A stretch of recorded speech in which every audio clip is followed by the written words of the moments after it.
அன்பானவர்களே, இது ரொட்டே நிச்சயம் நல்லதை விரும்பும் முருகானந்தன். தியானம் செய்வோர் கவனத்திற்கு, நம்ம திருப்பூர் பக்கத்தில் தியானம் செய்வதற்கு ஏற்ற ஒரு அற்புதமான இடம் தான். அதைத்தான் நீங்கள் பார்த்துட்ருக்கீங்க. இது அப்படியே இப்போ இளம் காலை வேலை, காலை 8 மணி, அப்படியே தகதகன்னு ஜொலிக்கக்கூடிய அற்புதமான பாறை. இது ஒரு சிறு பாறை தான்.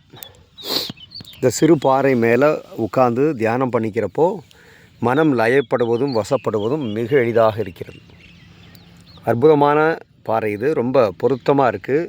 எங்கே இருக்குதுன்னு கேட்டிங்கன்னா, சேவு தாண்டி போத்தம்பாளையம் அப்படிங்கிற ஊரில் இடதுபுறமாக திரும்பினீங்கன்னா அது தண்ணீர் பந்தல் பாளையம்ங்கிற குட்டகம் ரோட்டில் இருக்கக்கூடிய இடத்துக்கு கொண்டு வந்து சேர்க்கும். அந்த பாதையில் நடுவால் இந்த பாறை இருக்குது.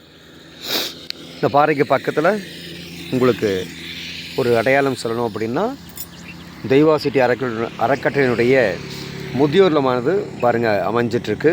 சாலையோரத்தில் மனநிலை பாதிக்கப்பட்டவர்கள் அவர்களுக்கான முதியோர் இல்லத்தை ஒரு தெய்வாசிட்டி அறக்கட்டளையானது நிறுவிக்கொண்டிருக்கின்றது.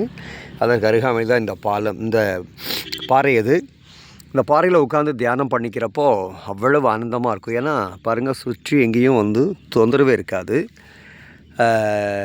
எப்போதாவது அரிதாக வருகின்ற வாகனங்கள், மற்றபடி எந்த விதமான சப்தமும் இல்லாமல்,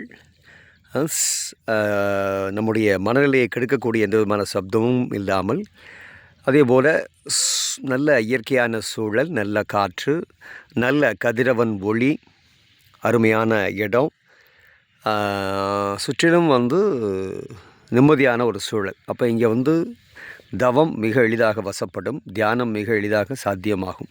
அதனால் தியானம் செய்கின்ற அன்பர்கள் இந்த இடத்தில் அமர்ந்து, இந்த பாறையின் மீது அமர்ந்து, விவேகானந்தர் பாறை போல இது எனக்கு இப்பொழுது அமர்ந்து நீங்கள் தியானம் செய்தால் உங்கள் மனம் எளிதாக வயப்படுவதற்கு சாத்தியக்கூறுகள் நிறையாக இருக்கின்றன.